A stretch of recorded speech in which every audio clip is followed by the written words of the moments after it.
In kako se še lahko borimo proti strahu pred nastopanjem?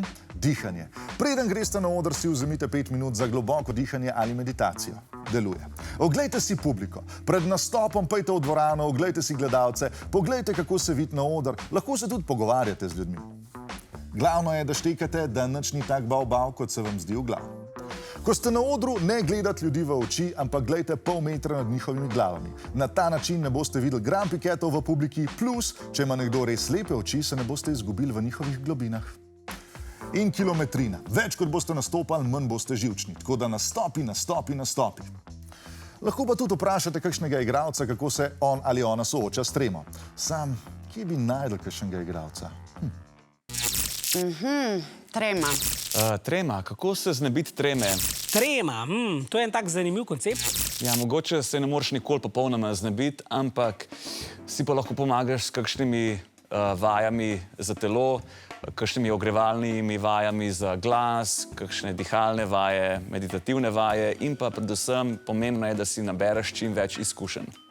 No, jaz imam ta trenutek recimo tremo, zato ker nimam scenarija, nimam teksta v glavi, ampak moram nekaj zdaj sama govoriti, tako da sem v bistvu že ta trenutek v tremi. Kako to premagujem? Jaz sem v bistvu na vsaki premieri me je strah, da bom ali pozabila tekst ali pa da bom bruhala. In se v bistvu prvih 10 minut predstave ukvarjam samo s tem, da se mi to ne zgodi. Ampak nekako sem sprejela, da je to del tega procesa, to je del pač nastopanja pred publiko in ta negativen občutek, da se bo zgodilo kaj hudega, tudi vedno mine. Tako da jaz vedno samo počakam, sobivam s tem občutkom in potem v eni točki se ta občutek razblini. Se mi zdi pa, da je pomembno to, da daš temu občutku prostor, da je tam, da se zavedaš, da je normalen in na tak način v bistvu mu odvzameš moč in se v bistvu kasneje sprostiš. Meni je pravzaprav dostikrat kar koristna, in sicer zato, ker če nimam treme, ponavadi tudi moj nastop ni lih najboljši.